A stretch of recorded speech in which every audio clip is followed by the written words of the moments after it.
നമസ്കാരം. കേരളക്കര ഒന്നാകെ ഉറ്റുനോക്കുന്ന കേസാണ് കൊച്ചിയിൽ നടി ആക്രമിക്കപ്പെട്ട സംഭവം. വർഷങ്ങളായി നടക്കുന്ന കേസ് ഇപ്പോൾ അന്തിമഘട്ടത്തിലേക്ക് കടക്കുകയാണ്. തുടക്കം മുതൽ തന്നെ കേസിൽ 8ാം പ്രതിയായി ദിലീപിനെ പിന്തുണച്ചുകൊണ്ടും എതിർത്തുകൊണ്ടും ചേരിതിരിഞ്ഞ് വാക്കേറ്റങ്ങൾ നടക്കുന്നുണ്ട്. 2017 ഫെബ്രുവരി 17-നാണ് തൃശൂരിൽ നിന്ന് കൊച്ചിയിലേക്കുള്ള യാത്രയ്ക്കിടെ നടി ആക്രമിക്കപ്പെട്ടത്. കൊട്ടേഷൻ സംഘങ്ങൾ ആദ്യം പിടിയിലായ കേസിൽ മാസങ്ങൾ പിന്നിട്ടപ്പോഴാണ് ദിലീപിന്റെ പേര് ഉയർന്നു കേട്ടത്. പിന്നാലെ നടന്റെ അറസ്റ്റും രേഖപ്പെടുത്തിയിരുന്നു. അന്നു മുതൽ ഇന്ന് വരെ ദിലീപിനെ പിന്തുണച്ചുകൊണ്ട് നിരവധി പേരാണ് ചാനൽ ചർച്ചകളിലും മറ്റും എത്തിയിരുന്നത്. നടി ആക്രമിക്കപ്പെട്ട കേസിലെ വിധി വന്ന ശേഷം മലയാള സിനിമാ ലോകം രണ്ട് തട്ടിലായ അവസ്ഥയാണ്. ചിലർ നടൻ ദിലീപിനൊപ്പവും വേറെ ചിലർ അതിജീവിതയ്ക്കൊപ്പവുമാണ്. തുടക്കം മുതൽ ഇതുവരെയും അതിജീവിതയ്ക്ക് എല്ലാ പിന്തുണയും നൽകി ഒപ്പം നിൽക്കുന്നവരുണ്ട്. നിയമത്തിന്റെ മുമ്പിൽ ഈ രാജ്യത്തെ എല്ലാ പൗരന്മാരും തുല്യരില്ലെന്ന് നിരന്തരമായി വേദനകൾക്കും കണ്ണീരുകൾക്കും മാനസിക സംഘർഷങ്ങൾക്കും ശേഷം മനസ്സിലായെന്ന് അതിജീവിത സോഷ്യൽ മീഡിയയിൽ കുറിച്ചതിന് പിന്നാലെ ഇര ഇത്രയും വർഷക്കാലം അനുഭവിച്ച വേദനകൾ കഴിഞ്ഞ ദിവസങ്ങളിൽ പുറത്തു വന്നിരുന്നു.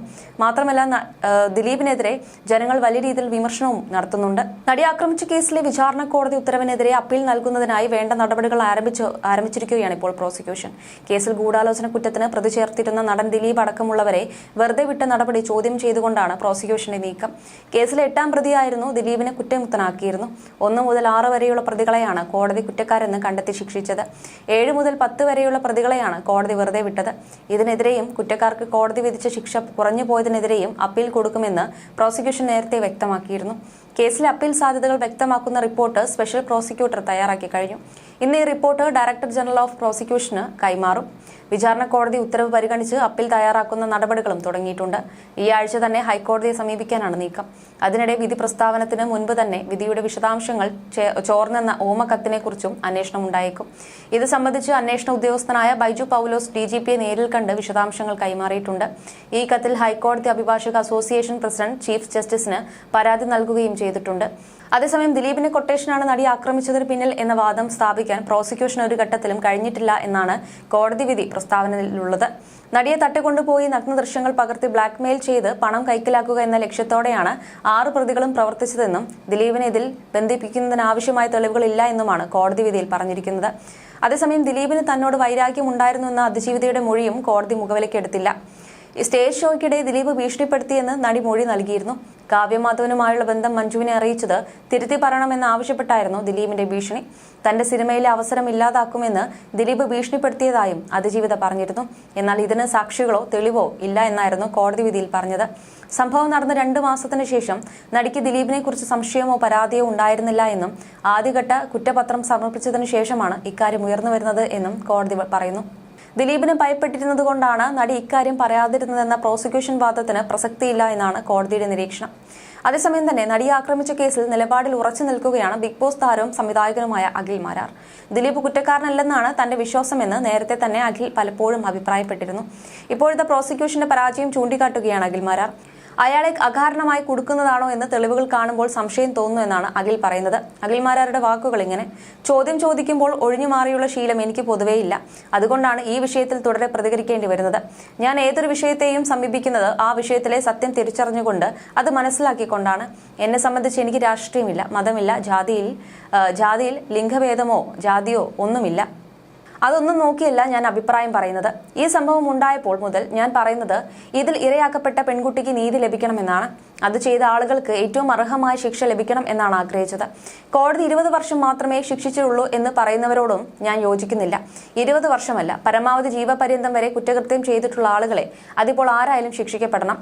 അതിന്റെ പിന്നിൽ ഒരു ഗൂഢാലോചന ഉണ്ടെങ്കിൽ അത് നടത്തിയവരെയും ഏറ്റവും നല്ല ശിക്ഷ തന്നെ നൽകി സമൂഹത്തിന് മാതൃകയാകണം. പക്ഷേ തെറ്റ് ചെയ്യാതെ ഒരാളെ അതിന്റെ പേരിൽ ആക്രമിച്ചാൽ ഇല്ലാത്ത കാരണങ്ങൾ കണ്ടെത്തി കുറ്റപ്പെടുത്തിയാൽ ശരിയാവില്ല. ഞാൻ ആ വിധിയുടെ 1700 പേജിൽ അധികം വരുന്ന വിധി മുഴുവനായും വായിച്ചുകൊണ്ടിരിക്കുകയാണ്. അതിൽ ഞാൻ കണ്ട ഒരു ഭാഗം മാത്രം ഇവിടെ പറയാൻ ഞാൻ ആഗ്രഹിക്കുന്നു. ദിലീപും പൾസർ സുനിയും തമ്മിൽ ഉള്ള ബന്ധത്തിന്റെ തെളിവെന്ന് പറയുന്നത് സൗണ്ട് തോമ എന്ന സിനിമയുടെ ലൊക്കേഷനിൽ ഒരു പ്രശ്നം ഉണ്ടാവുകയും അത് പരിഹരിക്കാൻ ഗുണ്ടയായി സുനിയെ വിളിച്ചു വരുത്തിയെന്നും നാട്ടുകാരുമായുള്ള പ്രശ്നം സുനി പരിഹരിച്ചുവെന്നും അങ്ങനെയുള്ള സുനിയോട് ഭാവിയിൽ ചെയ്യേണ്ട കാര്യങ്ങളെക്കുറിച്ച് ചർച്ച ചെയ്തുവെന്നുമാണ് പറയുന്നത്. ഞാൻ വിധിപകർപ്പിൽ കണ്ട കാര്യങ്ങളാണ് പറയുന്നത്. അതിന് തെളിവായി അന്വേഷണ ഉദ്യോഗസ്ഥൻ ബൈജു പൌലോസ് അവിടെ നൽകിയത് സുനിക്ക് കിട്ടിയ വൗച്ചറാണ്. 57-ാം നമ്പർ വൗച്ചാണ്. 650 രൂപ കൈപ്പറ്റിയെന്നാണ് പറയുന്നത്. മലയാള സിനിമയിൽ ഒരു പ്രശ്നം പരിഹരിക്കാൻ വരുന്ന ഗുണ്ടയ്ക്ക് കൊടുക്കുന്നത് വെറും 650 രൂപയാണോ എന്നതാണ് പ്രധാന സംശയം. അത് അവിടെ നിൽക്കട്ടെ. അതിലെ മറ്റൊരു കാര്യമുണ്ട്. ദിലീപിന്റെ വക്കീൽ ഇതിനെ എതിർക്കുന്നത് 57ാം റെസീറ്റ് അങ്ങനെയാണെങ്കിൽ അതിന് മുന്നിലും പിന്നിലും ഉള്ളത് കൂടി നോക്കിയാൽ കാര്യം മനസ്സിലാവും. സിനിമയിൽ ഗുണ്ടകളായി അഭിനയിക്കാൻ വന്നവർക്കുള്ള വൗച്ചറായിരുന്നു അത്. അതിനെക്കുറിച്ചുള്ള ചോദ്യത്തോട് അന്വേഷണ ഉദ്യോഗസ്ഥൻ പറയുന്നത് ഞാൻ കൂടുതൽ അന്വേഷിച്ചിട്ടില്ല എന്നാണ്. കോടതി ഷെയിം ഓൺ യു എന്നാണ് പറഞ്ഞത്. ഒന്നുകിൽ ഈ കുട്ടിക്ക് നീതി ലഭിക്കാത്ത തരത്തിൽ അന്വേഷണം നടത്തുന്നതിൽ പോലീസ് പരാജയപ്പെട്ടു, അല്ലെങ്കിൽ പ്രോസിക്യൂഷൻ പരാജയപ്പെട്ടു. അത് സർക്കാരിന്റെ പരാജയമാണ്. അപ്പോൾ ഇത് ആരുടെ പരാജയമാണ്? ഞാനിപ്പോൾ ഈ പറഞ്ഞത് വിധിയുടെ അടിസ്ഥാനത്തിലാണ്. അങ്ങനെയുള്ള വിഡ്ഢിത്തമുള്ള തെളിവുകളാണ് ഹാജരാക്കിയത്. അതുകൊണ്ടാണ് ഇയാളെ അകാരണമായി പ്രതി ചേർത്തതാണ് എന്ന് തോന്നിപ്പോകുന്നത്. എന്തായാലും നടി ആക്രമിക്കപ്പെട്ട കേസിൽ ആരോപണ വിധേയനായ നടൻ ദിലീപിനെതിരെ നിർണായക മൊഴി നൽകിയ ആളാണ് അന്തരിച്ച ബാലചന്ദ്രകുമാർ. ദിലീപുമായി ഏറെക്കാലം അടുത്ത സൗഹൃദം ഉണ്ടായിരുന്നയാളാണിത്. നടി ആക്രമിക്കപ്പെട്ട കേസിൽ വലിയ വഴിത്തിരിവായിരുന്നു സംവിധായകൻ ബാലചന്ദ്രകുമാറിന്റെ വെളിപ്പെടുത്തൽ. കേസിലെ 1ാം പ്രതിയായ പൾസർ സുനിയും ദിലീപും തമ്മിൽ ബന്ധമുണ്ടായിരുന്നെന്നും താൻ നേരിട്ടത് കണ്ടറിഞ്ഞതുമാണെന്നും ബാലചന്ദ്രകുമാർ പറഞ്ഞിരുന്നു. ദിലീപിനെതിരെ നിരവധി ഓഡിയോകളും വീഡിയോകളും ബാലചന്ദ്രകുമാർ പുറത്തുവിടുകയും ചെയ്തു. വെളിപ്പെടുത്തലിന്റെ അടിസ്ഥാനത്തിലാണ് പിന്നീട് കേസിൽ പുനരന്വേഷണം നടന്നത്. കേസിലെ 8ാം പ്രതിയായിരുന്ന ദിലീപിന് വലിയ കുരുക്കായിരിക്കും ഈ വെളിപ്പെടുത്തൽ എന്നാണ് പ്രോസിക്യൂഷൻ വിലയിരുത്തിയത്. എന്നാൽ ഇതേ വെളിപ്പെടുത്തൽ കേസിൽ ദിലീപിനെ തുണച്ചുവെന്നാണ് വിധി വ്യക്തമാക്കുന്നത്.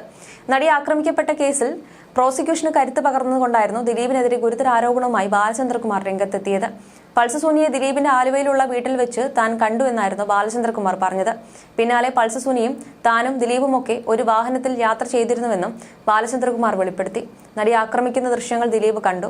അന്വേഷണ ഉദ്യോഗസ്ഥനായ ബൈജു പൗലോസിനെ അപായപ്പെടുത്താനുള്ള ചർച്ചകൾ ദിലീപിന്റെ വസതിയിൽ വെച്ച് നടന്നു. ഒരു പെണ്ണിന് വേണ്ടിയാണ് താൻ ഇതൊക്കെ ചെയ്തതെന്ന രീതിയിൽ തന്നെ മുന്നിൽ വെച്ച് ദിലീപ് സംസാരിച്ചു തുടങ്ങി പല കാര്യങ്ങളും ബാലചന്ദ്രകുമാർ പറഞ്ഞു. അതീവ നിർണായകമായ ഈ വെളിപ്പെടുത്തലുകൾ പിന്നീട് രഹസ്യമൊഴിയായി കോടതി രേഖപ്പെടുത്തി. ഏകദേശം 51ഓളം പേജുള്ള രഹസ്യമൊഴിയാണ് എടുത്തത്. പിന്നാലെ ഗൂഢാലോചന, വധശ്രമം എന്നീ വകുപ്പുകൾ ചുമത്തി ദിലീപിനെതിരെ കേസെടുത്തു. നടി ആക്രമിക്കാൻ ദിലീപ് ആണ് പൾസർ സുനിക്ക് കൊട്ടേഷൻ നൽകിയതെന്നാണ് കേസ്. സുനിയും ദിലീപും തമ്മിൽ ബന്ധമുണ്ടായിരുന്നുവെന്ന് തെളിയിക്കാൻ ബാലചന്ദ്രകുമാറിന്റെ വെളിപ്പെടുത്തൽ സഹായിക്കുമെന്നാണ് പ്രോസിക്യൂഷൻ വിലയിരുത്തിയത്. എന്നാൽ അക്ഷരാർത്ഥത്തിൽ ദിലീപിനെ പിന്തുണയ്ക്കുന്ന തരത്തിലായി ഈ വെളിപ്പെടുത്തൽ.